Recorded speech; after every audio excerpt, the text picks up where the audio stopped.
Sa gitna ng hagupit ng hanging habagat, muling pinatunayan ng mga mamamayan ng Barangay Barandal ang diwa ng bayanihan at malasakit. Pinangunahan ng Regional Police Community Affairs and Development Unit 4A, katuwang ang mga opisyal ng barangay at ilang residente ang pamamahagi ng tulong sa mga evacuees na pansamantalang nanunuluyan sa evacuation center ng nasabing barangay. Hindi lamang mga relief goods ang naipamahagi sa mga apektado ng bagyo, kundi pati na rin ang mainit na pagkain na inihanda ng Manaig family, isang pamilya sa barangay na voluntaryong nagluto para sa mga evacuees. Sa kabila ng sariling pagsubok, naglaan sila ng oras at pagod upang magluto ng masarap at sapat na pagkain para sa mga nangangailangan. Kabilang sa mga dumalo at tumulong ay ang mga tauhan ng RPCADU 4A na hindi lamang nagbigay ng tulong kundi nakipag-ugnayan din sa mga evacuees, nakipag-usap, nangumusta at taus-pusang pinakinggan ang kanilang mga hinaing. Tiniyak din ng grupo na ligtas, maayos at may sapat na kaayusan ang evacuation center.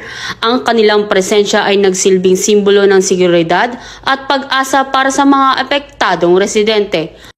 Magandang umaga po sa inyong lahat. Ako, on behalf of Barangay Barandal po, nagpapasalamat po kami sa mga tumulong ngayong araw, especially po sa RPCADU 4A, headed po ni Police Colonel Mildred Patam, at sa mga tumulong po ngayon na nagbibigay ng pagkain, especially po sa Manaig family, sa mga nagpakain po kanina umaga kay Consihal Sherwin O and kay Ma'am Eunice na nagpakain din po from Laguna Buena Vista. Maraming salamat. Ang aktibidad na ito ay patunay ng lakas ng pagkakaisa ng pamahalaan, kapulisan at mamamayan sa panahon ng sakuna. Sa gitna ng unos, nananatiling buhay ang pag-asa at pagkakapit-bisig ng bawat Pilipino.